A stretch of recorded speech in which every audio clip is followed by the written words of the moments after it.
10 salawat yang mengandung syirik dan bid'ah. Sebagiannya mengandung syirik, sebagiannya mengandung kekufuran, sebagiannya mengandung bid'ah. Insya Allah kita sebutkan secara singkat 10 poin. Yang pertama adalah salawat bid'ah sekaligus syirik. Kenapa bid'ah? Karena tidak ada contoh dari Rasulullah SAW. Sekaligus juga lafaznya mengandung syirik. Contohnya salawat nariyah, atau mereka sebut juga salawat tafrijiyah atau salawat kurutubiyah. Bagaimana bunyinya? Allahumma salli salatan kamilah wa sallim salaman taman ala sayyidina Muhammadin alladhi tanhallu bihil uqad wa tanfariju bihil kurab wa tuqda bihil hawaij wa tunalu bihil radhaib wa husnul khawatim, dan seterusnya. Artinya, ya Allah, limpahkanlah salawat yang sempurna dan curahkanlah salam yang penuh kepada Nabi kita Muhammad sallallahu alaihi wasallam, yang dengan beliau semua kesulitan dapat terpecahkan, semua kesusahan dapat dilenyapkan, semua keperluan atau kebutuhan dapat terpenuhi, dan semua yang diinginkan dapat digapai, dan husnul khatimah dapat diraih. Ini namanya salawat nariyah. Maka jemaah sekalian, pertama, salawat ini bid'ah karena tidak dicontohkan oleh Rasulullah SAW. Yang kedua, kalau diyakini beliaulah yang dapat menolong semua kebutuhan kita, menghilangkan semua kesusahan kita, maka tidak diragukan lagi ini adalah syirik. Dan secara lafaz, menurut bahasa Arab, bisa bermakna demikian. Bisa bermakna demikian lafaz yang ada dalam salawat nariyah. Padahal Allah menegaskan, amma yujibul muttarra idza da'ahu wa yakshifus su'a. Siapakah yang dapat mengabulkan doa orang yang kesusahan tatkala dia berdoa kepadanya? Tentu tidak ada selain Allah. Dan siapakah yang dapat menghilangkan keburukan? Tentu tidak ada selain Allah Subhanahu wa ta'ala. Ya. Jadi ini adalah bid'ah dan bisa bermakna syirik kalau diyakini bahwa Muhammad sallallahu alaihi wasallam menghilangkan segala kesusahan dan mengabulkan segala kebutuhan hamba. Iya. Contoh lain jemaah sekalian, salawat burdah. Syair yang mereka anggap juga salawat. Ini parah sekali kesyirikannya. Al-Busiri, penulis syair burdah, sekaligus mereka sebut salawat burdah, berkata, ya akramal khalqi maliman aludhu bihi siwak inda huduthil hadithil amim. Wahai makhluk yang paling mulia, Muhammad sallallahu alaihi wasallam, tidak ada tempat aku berlindung kecuali kepadamu ketika aku ditimpa musibah. Subhanallah. Ini lebih parah sebenarnya daripada sekedar menyamakan Allah dengan Nabi Muhammad sallallahu alaihi wasallam. Ini Allah pun sudah nggak dipakai sama dia. Karena dia katakan, wahai makhluk yang paling mulia, tidak ada tempat aku berlindung kecuali kepadamu. Bukan lagi kepada Allah. Kalau dia mengatakan tidak ada tempat aku berlindung kecuali kepadamu dan kepada Allah, itu syirik. Sekarang Allah malah sudah nggak dipakai. Kemudian dia juga mengatakan, wa inna min judika dunya wa darrataha wa min ulumika ilmu lauhi wal qalam. Dan sesungguhnya di antara anugerahmu dunia dan akhiratnya, dan di antara ilmu yang engkau miliki, ilmu tentang al-lauhul mahfuz dan catatan takdir. Subhanallah. Dia katakan Nabi SAW yang menganugerahkan dunia dan akhirat kepada para hamba. Padahal Allah menegaskan, wa inna lana lal akhirata wal ula. Sesungguhnya milik kamilah akhirat dan dunia. Surat Al-Lail ayat ke-13. Lalu dia mensifatkan Nabi SAW mengetahui perkara gaib, mengetahui catatan takdir yang ada di Allahul Mahfuz. Padahal Allah menegaskan di surat An-Naml ayat ke-65, "Qul la ya'lamu man fis samawati wal ardil ghaiba illallah." Katakanlah, tidak ada yang mengetahui perkara gaib satupun makhluk di langit maupun di bumi kecuali Allah. Dan jemaah sekalian, di salawat burdah ini juga ada pensifatan kepada Nabi SAW yang tidak tepat. Salawat burdah itu awalnya adalah Maulaya salli wa sallim daiman abada ala habibika khairil khalqi kullihim. Ini seringkali mereka buat nyanyian-nyanyian. Artinya apa? Ya Allah, curahkanlah salawat dan salam terus-menerus selama-lamanya kepada habibika, habibmu, kecintaanmu, sebaik-baik makhluk seluruhnya. Kalimat habibika, Muhammad sallallahu alaihi wasallam adalah habibmu ya Allah. Maka jemaah sekalian, para ulama menjelaskan, ini kurang tepat untuk disifatkan kepada Nabi sallallahu alaihi wasallam. Kenapa? Karena pensifatan kepada beliau lebih tinggi daripada habib, yaitu khalil. Khalil itu tingkat kecintaannya lebih tinggi daripada habib. Dan sifat Nabi sallallahu alaihi wasallam yang disifatkan Allah bukan Habib, tapi Khalil. Di antaranya di dalam hadis yang diriwayatkan Imam Muslim dari sahabat yang mulia Jundab bin Abdullah radhiyallahu taala anhu, Nabi sallallahu alaihi wasallam mengatakan, "Fa inna Allah ta'ala qad ittakhadhani khalilah kama ittakhadha Ibrahim khalilah." Karena sesungguhnya Allah telah menjadikan aku sebagai khalil sebagaimana Allah menjadikan Ibrahim sebagai khalil. Jadi dari seluruh para hamba, hanya 2 hamba yang tingkatannya sampai khalil, yaitu Nabi Muhammad SAW dan Nabi Ibrahim alaihi salam. Ini 2 nabi ini yang paling tinggi tingkatannya. Bukan Habib, tapi khalil. Jadi tidak tepat kalau menyebut Nabi SAW Habib. Ya. Oleh karena itu, Nabi tidak boleh menjadikan makhluk sebagai khalil, cukup sebagai Habib saja. Sebagaimana dalam lanjutan hadis, walau kuntu muttakhidan min ummati khalila lattakhadtu Abu Bakrin khalilah. Andaikan boleh aku jadikan dari umatku seorang khalil, maka orangnya adalah Abu Bakar. Orangnya adalah Abu Bakar As-Siddiq radhiyallahu anhu, tapi tidak boleh. Jadi khalil itu kecintaan yang tertinggi, maka kita sebagai hamba yang paling kita cintai hanya boleh Allah Subhanahu wa ta'ala. Baik. Ini jemaah sekalian yang pertama. Yang kedua, salawat yang bid'ah sekaligus mengandung kekufuran dan berdusta atas nama Rasulullah sallallahu alaihi wasallam. Contohnya apa? Sangat banyak. Di antaranya salawat Fatih yang dibuat-buat oleh At-Tijani, lalu dinisbatkan kepadanya tarekat Tijaniyah, salah satu golongan sufi ekstrim. Salawat yang mengandung kekufuran. Di mana mengandung kekufuran? Yaitu ketika At-Tijani yang membuat salawat itu menjelaskan keutamaannya. Apa dia bilang? 1 kali membacanya menyamai membaca Al-Quran 6 kali. Bayangkan jemaah sekalian. Kata At-Tijani, pendiri tarekat Tijaniyah, Sufia ekstrim, 1 kali membaca salawat Al-Fatih senilai membaca Al-Quran 30 juz 6 kali. Ini kufur. Menyamakan ucapan makhluk dan ucapan Allah Subhanahu wa ta'ala. Ini adalah kekufuran. Bahkan bukan hanya menyamakan, dia menganggap ucapan makhluk lebih baik daripada ucapan Allah Azza wa Jalla. Dan ini dia sandarkan kepada Nabi SAW secara dusta. Dia berdusta atas nama Nabi SAW. Tidak ada hadis sama sekali. Dia mengklaim menerima melalui riwayat atau jalur khusus kepada Nabi Muhammad SAW.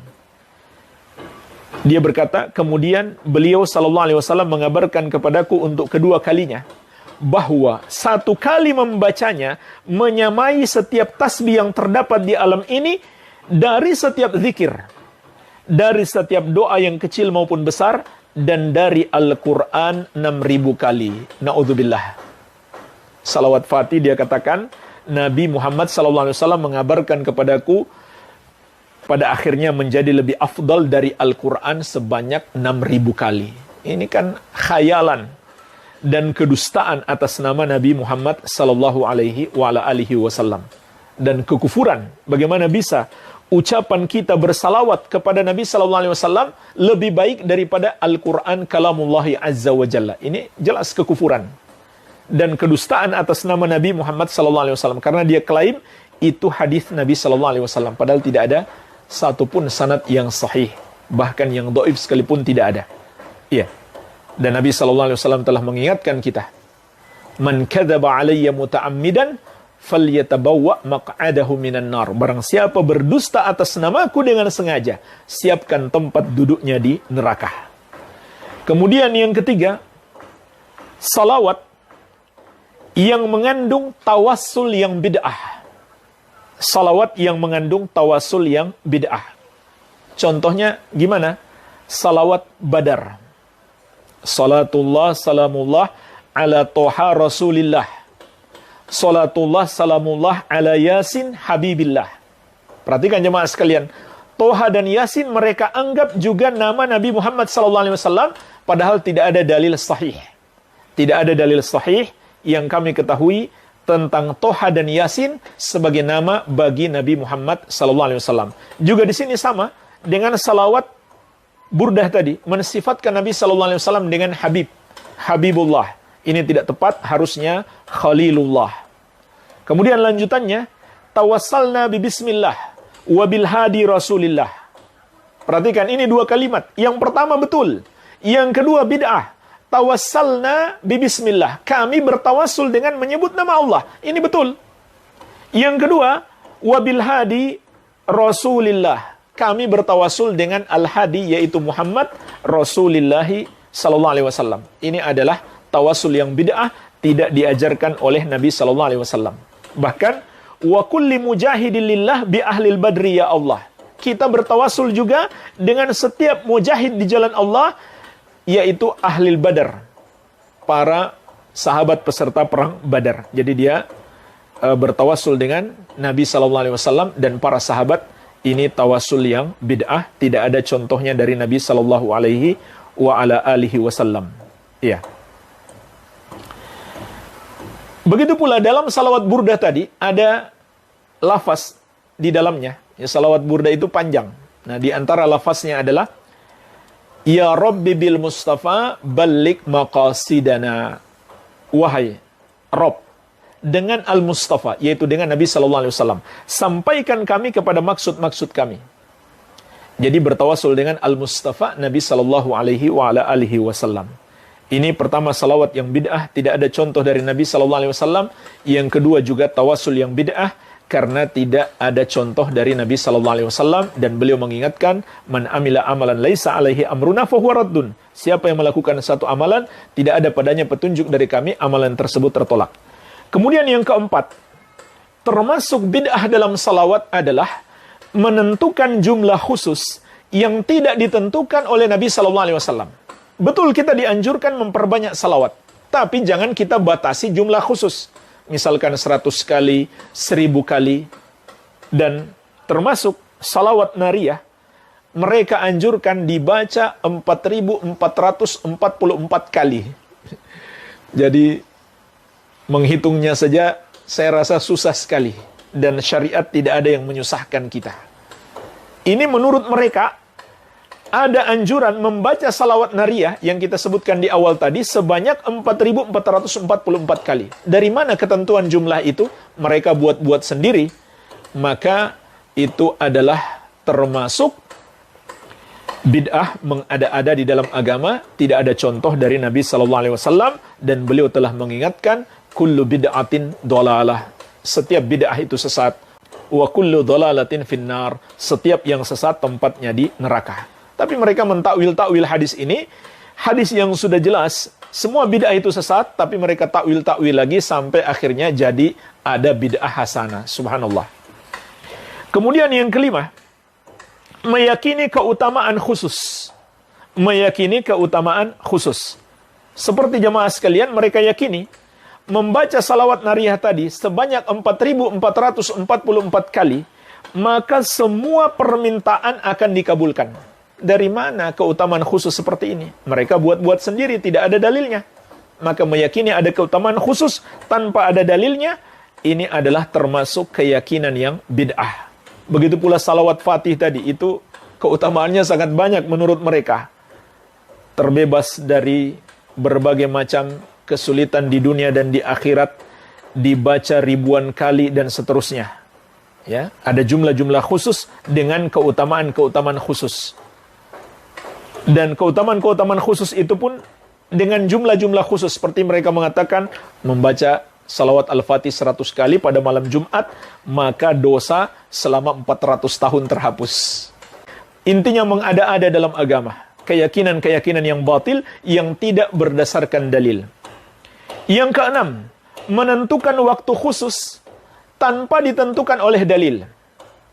Seperti hari-hari khusus, hari Senin misalkan atau hari Kamis, maka kita diperintahkan memperbanyak salawat. Silahkan memperbanyak salawat kapan saja.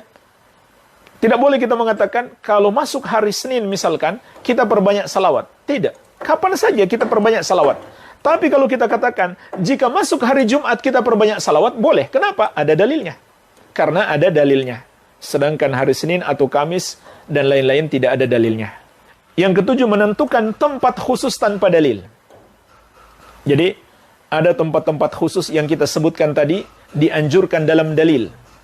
Seperti ketika memasuki masjid dan keluar dari masjid. Ketika di Masjid Nabawi lebih dianjurkan lagi. Kalau kita menentukan ada tempat khusus, jika kita sampai di situ hendaklah kita perbanyak salawat, padahal tidak ada dalil yang menjelaskan, maka itu adalah termasuk bid'ah. Iya, termasuk menentukan keadaan-keadaan khusus, menganjurkan salawat padanya yang tidak dianjurkan di dalam syariat, atau menambah-nambah lafaz yang tidak dianjurkan dalam syariat, seperti ketika adzan menambah kumandang salawat, maka ini termasuk bid'ah. Salawat itu bagus, disyariatkan, tapi ketika adzan jangan kita tambah kumandang salawat. Bersalawat setelah adzan itu disyariatkan, tetapi menambah kumandang adzan dengan salawat itu adalah termasuk bid'ah. Ya. Oleh karena itu jemaah sekalian, para sahabat melarang apa yang sudah ditentukan lafaznya dari Nabi SAW, lalu kita tambah-tambahi lagi. Disebutkan dalam riwayat At-Tirmidzi dari Nafi, tabi'in yang mulia, murid Ibnu Umar radhiyallahu anhuma, beliau menceritakan, anna rajulan atasa ila jambi Ibni Umar, bahwasanya ada seseorang yang bersin di dekat Ibnu Umar radhiyallahu anhuma. Faqal, lalu orang itu mengatakan, alhamdulillah wassalamu ala rasulillah. Dia bersin lalu dia ucapkan alhamdulillah dan salam kepada Rasulullah sallallahu alaihi wasallam. Qala Ibnu Umar, maka Ibnu Umar radhiyallahu anhuma, sahabat murid Rasulullah sallallahu alaihi wasallam, beliau pun berkata, wa ana aqul alhamdulillah wassalamu ala rasulillah. Wa laysa hakadha allamana Rasulullah sallallahu alaihi wasallam. Allamana an naqul alhamdulillah ala kulli hal. Kata beliau, aku pun mengatakan alhamdulillah wassalatu wassalamu ala rasulillah. Tapi ketika bersin, Nabi SAW tidak mengajarkan kepada kita untuk mengucapkan alhamdulillah wassalamu ala rasulillah. Tapi cukup alhamdulillah saja. Dan beliau juga menganjurkan kita mengucapkan alhamdulillah ala kulli hal dalam setiap keadaan. Jadi jemaah sekalian, perhatikan di sini. Mungkin kita mengatakan, apa buruknya setelah bersin kita ucapkan alhamdulillah, lalu kita tambahkan salawat. Ternyata sahabat Ibnu Umar radhiyallahu anhu melarang. Dengan alasan apa? Nabi SAW nggak mengajarkan seperti itu. Yang beliau ajarkan hanyalah mengucapkan alhamdulillah saja. Jika lafaz-lafaz itu sudah ditetapkan dalam syariat dan tidak ada padanya salawat, jangan kita tambahkan salawat. Kemudian yang ke-8, bersalawat sambil bernyanyi-nyanyi. Ini termasuk bid'ah, mengada-ada dalam agama, tidak ada contoh dari Rasulullah SAW, tidak pula dari para sahabat radhiyallahu taala anhum ajmain. Kemudian yang ke-9, salawat diiringi musik. Ini lebih parah lagi. Menyanyi diiringi musik lagi, bahkan tidak jarang sambil berjoget-joget. Na'udzubillah. Ini bisa jadi jemaah sekalian termasuk penghinaan kepada syariat Islam, kepada ibadah salawat, kepada Nabi SAW. Kenapa? Karena musik itu sendiri adalah maksiat. Bagaimana mungkin seseorang beribadah kepada Allah sambil berbuat maksiat? Musik itu maksiat berdasarkan kesepakatan ulama 4 madhab, berdasarkan hadis-hadis yang sahih. Di antaranya Rasulullah SAW menegaskan, la yakunanna aqwamun min ummati yastahilluna al-hira wal harira wal khamra wal ma'azif. Akan ada nanti segolongan dari umatku yang menghalalkan zina, sutra bagi laki-laki, khamar, dan alat-alat musik. Alat-alat musik hukumnya haram. Tegas Nabi SAW mengatakan, bagaimana mungkin digunakan ketika bersalawat kepada Nabi SAW. Ini secara tidak langsung adalah penghinaan. Maka hati-hatilah. Kemudian yang ke-10, bersalawat dengan suara keras atau sambil berjamaah, mengucapkannya secara berjamaah. Jamaah sekalian, pada dasarnya berdoa itu dianjurkan untuk dipelankan, bukan dikeraskan. Nabi SAW mengatakan, irba'u anfusakum innakum la tad'una asamma wala ghaibah. Sayangi diri kalian, sesungguhnya kalian tidak sedang berdoa kepada yang tuli lagi gaib, yang tidak ada, yang jauh. Sesungguhnya kalian sedang berdoa kepada Allah yang maha mendengar lagi maha dekat. Jadi kenapa harus dikeras-keraskan bacaannya? Maka ini menyelisihi petunjuk Nabi SAW itu sendiri. Pada dasarnya berdoa termasuk bersalawat itu dianjurkan tidak dikeraskan. Begitu pula dilakukan secara berjamaah. Dilakukan secara berjamaah. Seperti ada yang memimpin, lalu diikuti oleh jamaah dengan satu suara, seperti qor begitu. Maka ini termasuk cara yang bid'ah, tidak ada contoh dari Rasulullah sallallahu alaihi wa ala alihi wasallam. Walhamdulillah, mungkin ini yang bisa kita bahas.